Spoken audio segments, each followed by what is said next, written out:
everybody and welcome back to my channel. Today I'm going to be filming a updated recovery Q&A because I feel like I want to keep you all in the loop and it'll be a good little video. If you haven't seen any of my videos before, then definitely go and check out a few of my other videos about recovery and stuff. I don't really like going too well. I don't mind speaking about it, but I feel like as well these videos do really well and I know it helps a lot of people, so that's why I'm gonna try and keep you in the loop as much as I can, because I know that a lot of people find them really helpful and relatable. So if anyone has any questions, make sure to follow me over on my Instagram and DM me, because I'll try my best to answer as many as I possibly can. And yeah, basically, so I'm currently in uni, hence the rubbish background, but I thought I did film a video on the weekend. It was eating Halloween themed foods for the day, but all the clips deleted and I was literally gutted because it was a really good video. So that's why I'm filming this now, and I'm going to refilm that video next weekend for next week. But yeah, like I say, I'm going to answer and speak about as much as I can, and then if anyone does have any other questions, either leave them in the comments and I can do a part 2, or I can just reply to them in the comments, or message me on Instagram. My link to my Instagram is always in the... Okay, I've turned the big light on because I feel like it looks better than when it was off, and I've shut the curtains because otherwise the light will be shining in, and yeah, it's just easier to put you here than it would be to put you the other way. I'm gonna grab some lunch, so go and grab a snack or grab a lunch and you can eat with me whilst I answer all your little questions that I've found and put together over comments, questions people have messaged me and stuff like that. Okay, I've just got a ready meal from Aldi's. It's like a chicken and chorizo and prawn paella thing. Delish. Anyway, I'm not answering the questions. So the first one is, how is recovery going at the moment? Which I thought was a really good one. And obviously I've moved to uni, so it's literally everything is on me. I'm accountable for everything, and which has been really good. I did struggle quite a bit when I first moved here, but I'm doing fine with eats in uni and stuff. I quite enjoy cooking for myself and stuff, but then it is also quite a struggle going home on the weekend, then still challenging myself, and it sounds stupid and I actually hate talking about it because I just feel like people will judge so bad if you don't understand, but it is difficult, and going out and stuff, that's still really hard for me, but it's just about challenging it really. I do still struggle quite a bit if I'm going out on the weekend and then eating in the week and stuff, but I'm getting there, and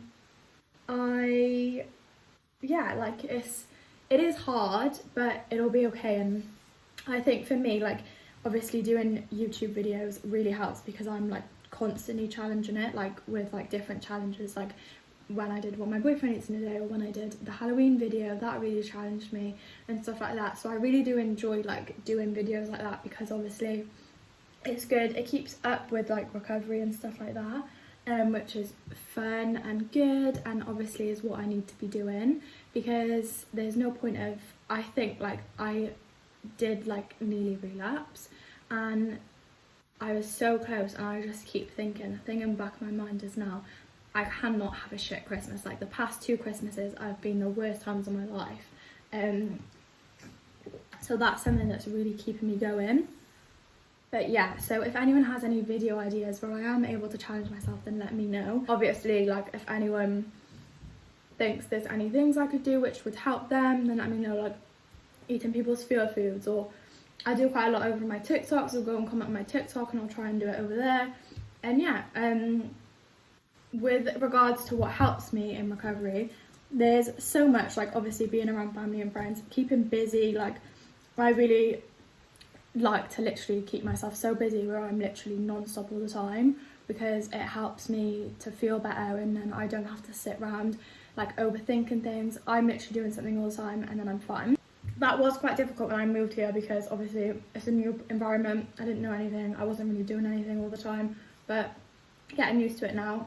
watching things on the telly, like different series. I'm watching Grey's Anatomy at the moment and I literally love it. I've gone through so many series.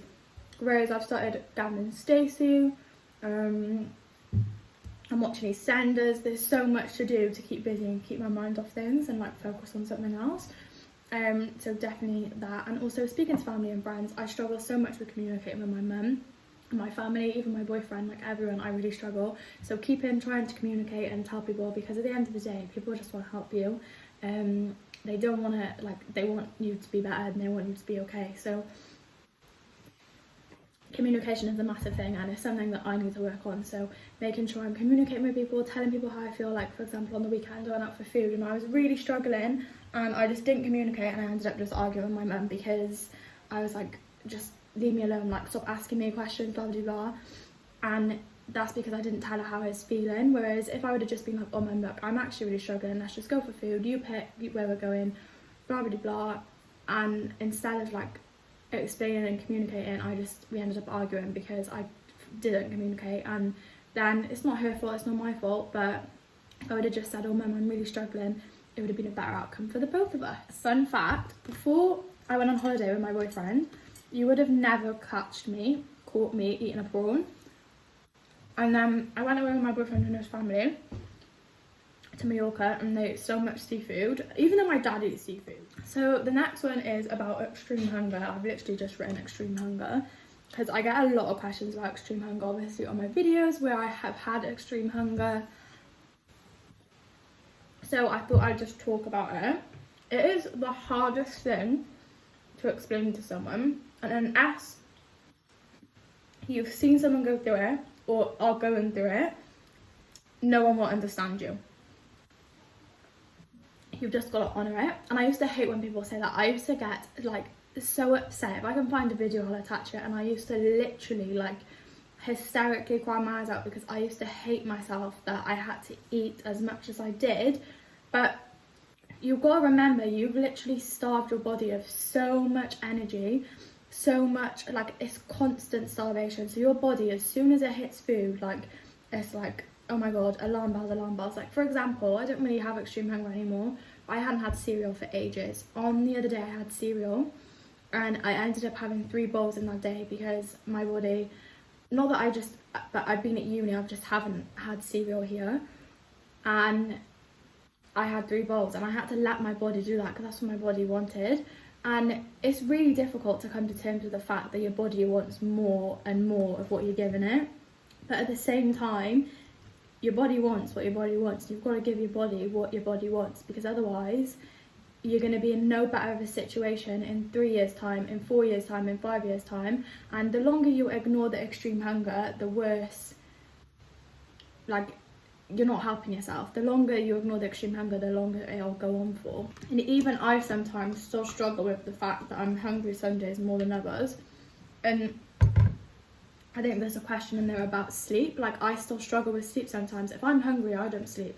If my body needs something else to eat, I won't be falling asleep until I've given my body that something to eat. Even if it's like a cereal bar, anything. Like, quite often, because my protein bars are in here, at night time, if I need something to eat, I just go and grab one of them before I go to bed, and then I'll be able to fall asleep. If my body's hungry, then I've literally, unless I give it the food, it does not trust me. As well, with extreme hunger, you've got to remember, it's not just physical hunger, it's literally to the point where you can't do anything else apart from think of food. And yeah, so just also, there's another tip here saying, I look healthy, but I'm scared to honour my hunger because my family doesn't understand. It took so long for my family to understand, and like still to this day, my boyfriend doesn't understand really. I don't think my like extended family do. My close family do, like my sisters and my mum and my dad. One day I'll do a video with my mum, and like I literally used to go through boxes of cereal a day, like massive bowls of porridge a day. And it took them a long time to understand. When I first started having extreme hunger, they didn't get it. No one got it. I was just going through boxes and boxes of cereal and so much food, like chocolate, crisps, everything.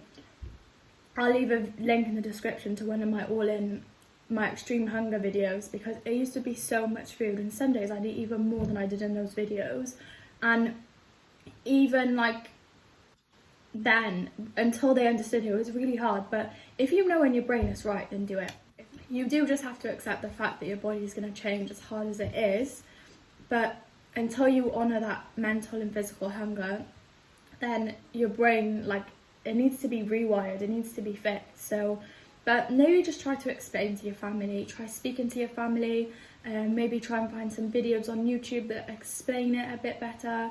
But you've got to remember, you've literally deprived your body of so much. So obviously the first thing it's going to think of every single morning when it wakes up is food, because your body is literally petrified. You're going to stop feeding it again. Like, my body still is now, and I'm like really quite far into recovery and feeding myself normally every single day. And until your body trusts you, it's gonna just be all over the place, like hunger signals, everything. It's gonna be up and down, and you've got to just trust yourself and trust your mind and trust your body to do what it knows. It's like, your body's right, like your body is gonna know what to do, and you've just got to put your whole trust in it that it'll be okay, and it will be okay for you.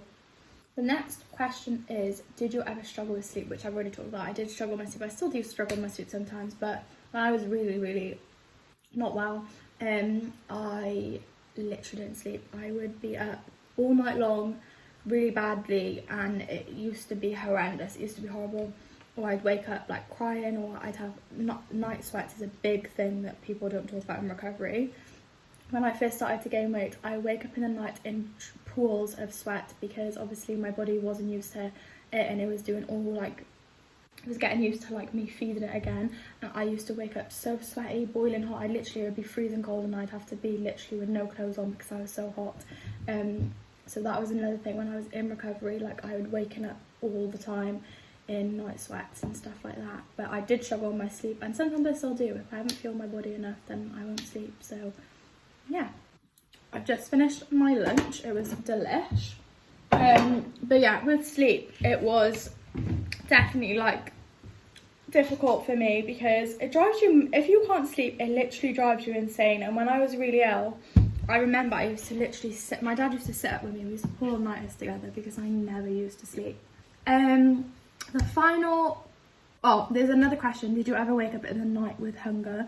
Like I said, if I was ever hungry, especially when I had extreme hunger, if I was still mentally hungry, I just would not fall asleep. So never used to wake up really, but like, I'd be lying there till 3 a.m. until I gave myself something to eat, and then I'd be able to fall asleep.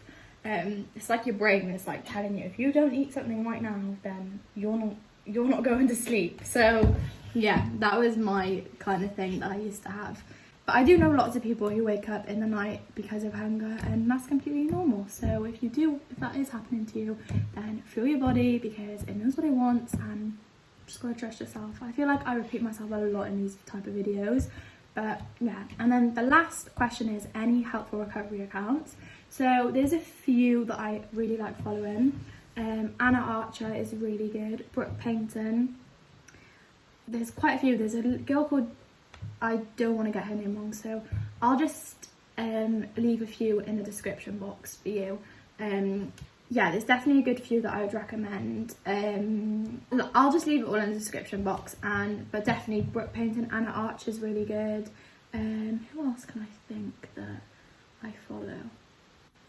There's quite lots on Instagram, but also you need to also be able to recognise when an account isn't doing anything for you. Like, if an account's triggering you, then it's okay to unfollow them. Like, they're not missing out on you following them, which I think is a big thing to say, because sometimes I feel like it's like everyone follows this person, but if they're triggering you, unfollow them. It's doing you more harm than it is good. So that was my very, very short little recovery Q&A. If you enjoyed it, make sure to give it a thumbs up and subscribe if you haven't already.